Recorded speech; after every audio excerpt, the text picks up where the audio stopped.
I'm so energetic today. I have so much energy. Can you tell by the cadence of my voice? Rolled up. Why do I have so much energy? Well, it's because I'm about to go down another Wikipedia rabbit hole today looking at scandals and incidents from the Olympics. If you don't know what the Olympics is, welcome to Earth. The Olympics is where a lot of athletes get together and run and jump and skip and throw and swim and dodge for medals. Mainly gold, but if you get silver or bronze, it's not bad either. And that's the gist of the Olympics. If you're an alien, you're welcome. Let's start where it all began, shall we?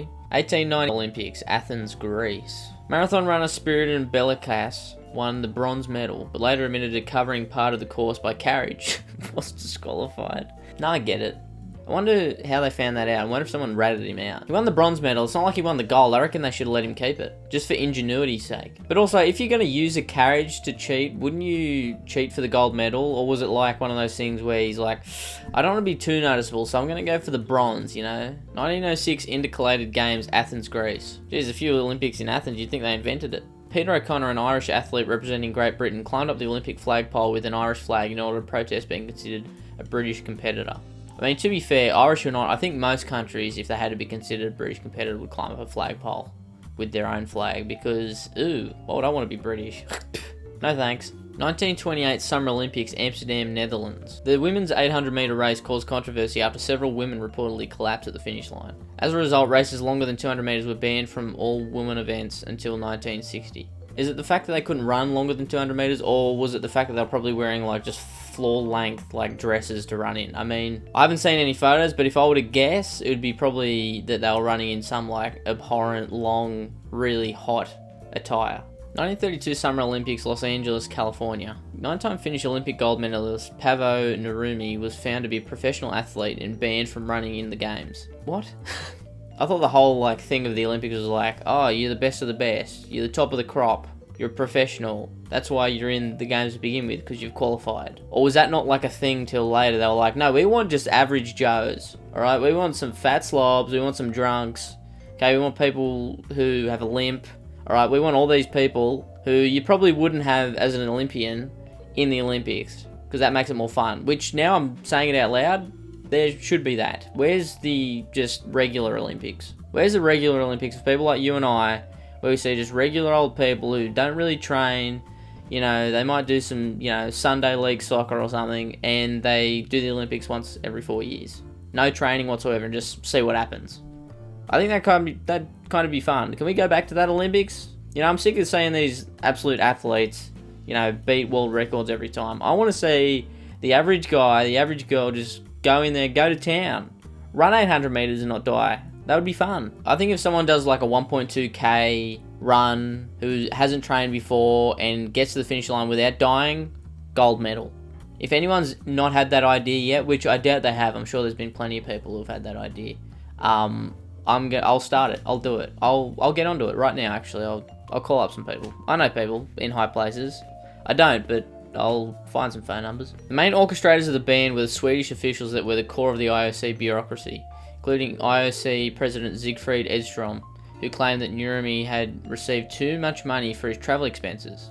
What is receiving too much money for his travel expenses got to do with him competing in the games? I don't think a few extra bucks going towards the plane flight is really going to change the outcome of a marathon, but despite pleas from all the other entrants of the marathon, he was not allowed to compete in the games. This is what I don't get. If all the other guys are like, just let him run. I mean, why? We don't care. Who cares? Why wouldn't they just go, oh, fine, alright, if no one else is complaining about it, just let him go. I think that would be fair, but you know.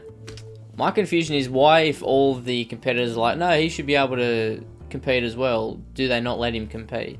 This incident in part led to Finland refusing to participate in the traditional Finland-Sweden Athletics International annual event in 1939.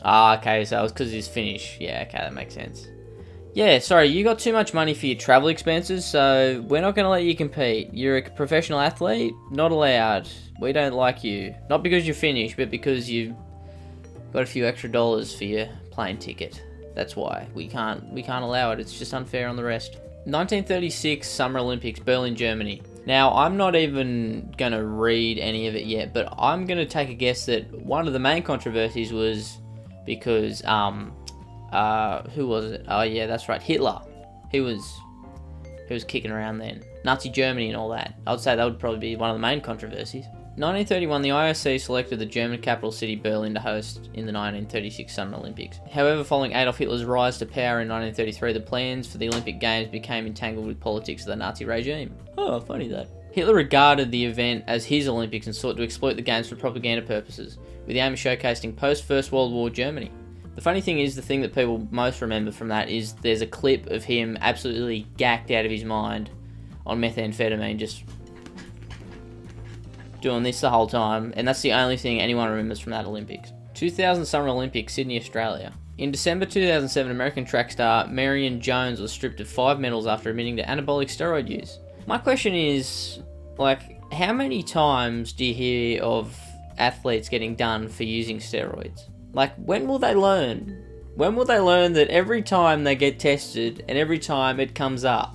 I know athletes aren't supposed to use their full brain, okay, I get it, alright? You gotta shut off that part of the brain that feels pain.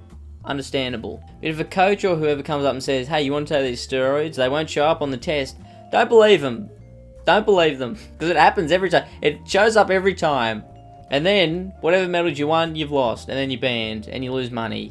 It's just not worth it, I don't think. Although I am 100% an advocate of getting a doped up games. That would be fun. Just like having the regular old schmo games.